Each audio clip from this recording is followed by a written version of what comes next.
Hello and welcome back to another YouTube video. If you're new, my name's Lauren. Today's video is actually a requested video and I got the idea from my original Breville Barista Touch video where I unboxed it about a year ago, and someone commented saying that I should do an updated year later, pros, cons, how I basically figured out how to use the machine best correctly to pull the perfect espresso shot, and I feel like I truly have mastered it. I talk about it all the time in my vlogs, how I love my at-home coffee. This machine truly makes such a difference, and I have saved so much money over the past year not constantly going out to get Starbucks every day or going to different coffee shops. This has made such a difference. I look forward to my coffee at home over anything else. And I'm gonna share with you guys my tips and tricks to get the perfect espresso shot at home. And it took me a long time. So I have my machine behind me. I actually have the box right here from when I first purchased it, just to make moving easier on me and so I can keep my machine safe. But this is the machine that I have. It's the Touch Edition. There's also a cheaper option. It's like a couple $100 cheaper that doesn't have the touch screen. If you're looking into getting this style machine, that is definitely a cheaper option.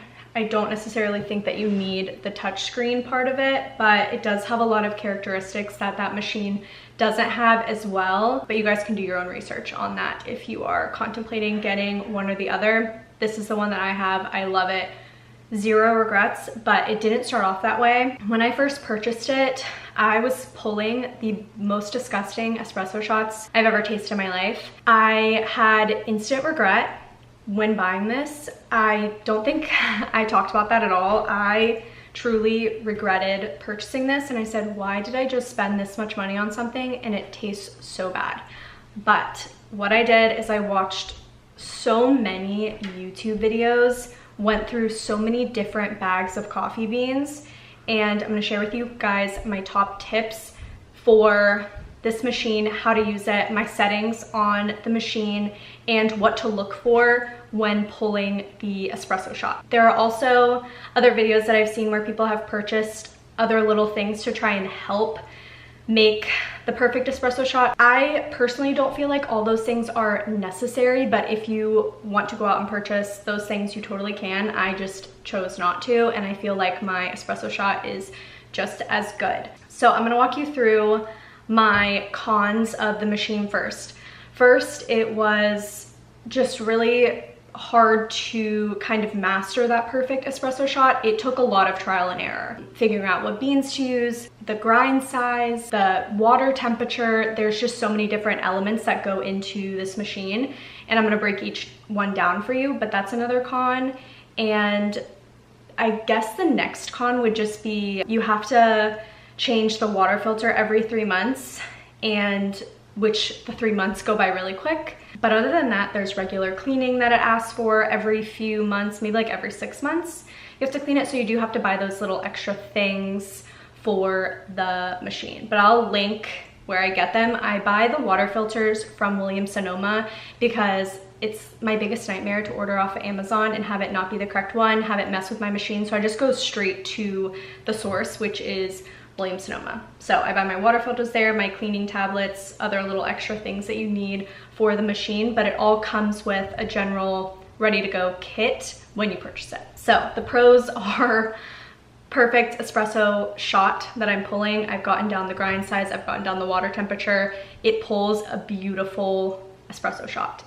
And just I'm saving so much more money drinking my coffee at home, and I really enjoy my coffee beans. So I'm gonna share with you guys everything from start to finish and what to look for. With my experience, I have used Starbucks coffee beans before and I've never gotten a great espresso shot from those. I always find it's best to use coffee beans that are roasted pretty close to the date that you're using them. I wouldn't use beans that have been roasted 2 months past the roast date, you want the beans to be pretty fresh and you want to try and keep them fresh. So I'm using the La Colombe Winter Toast blend. It's a medium roast. It has notes of roasted almond, chocolate mousse, and rum cake. Really, really good. This is how I keep the beans fresh, just by a container. I got this from Target. I can link it down below, but it helps seal the beans in to keep them fresh for longer. Those are my tips. You have to use fresh beans that you can get local. You can do the La Colombe. I do the subscription service, so I get it every 2 weeks. But that's how long it usually takes me to go through one of these boxes, maybe like a little bit over 2 weeks. So I'm gonna walk you through my settings in the machine. So first I'm gonna go to the settings gear, and then I'm gonna go down to brew temperature. I have it set at ideal. I believe it comes at a different setting, but make sure the brew temperature is set to ideal. So I have the double shot of espresso in the portafilter. I find that this is the best way to use it. The single shot, it's not as easy to get a balanced pack of espresso grind, if that makes sense. So just wanted to point that out. I have the grind amount set to 15 seconds. I find that that's a perfect amount of ground espresso. And then I have it set to size 11. And I find that that's a good general size for espresso beans. So I'm gonna go ahead and grind them.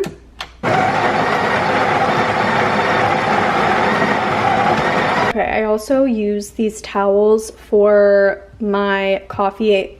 You'll understand why in a second, but I get them from like Home Depot in a huge pack, and they just make the cleanup process really easy. So you'll notice that there's a lot of ground coffee that's kind of overflowing the portafilter a little bit. You want all of the ground coffee. And this is where a scale would come into play, but I just don't feel the need to have one. So I kind of cup my hand behind it to get all of that fallout.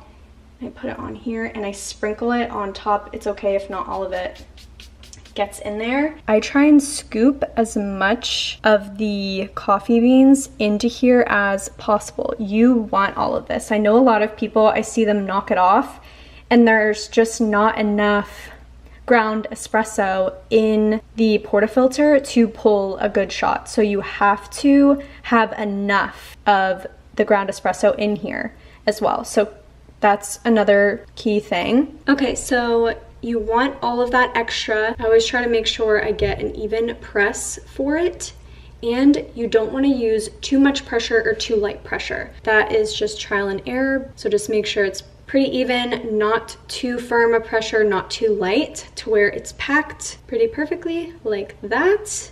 So you want to make sure when the espresso is coming out, it's coming out between 7 and 9 seconds after you press brew. And it does have a little countdown on the machine, so it will tell you when it's coming out and you'll see it. So you don't want it to come out too quickly, and you don't want it to come out too slow, because it's going to be sour or it's going to be bitter. And you want it to be a beautiful pour. So this is what the coffee coming out is supposed to look like. It's supposed to be a solid stream coming out of the machine, and you'll see here the beautiful foam on top of the espresso shot. So you don't want it to come out too quickly and too watery, and you don't want it to come out too slow.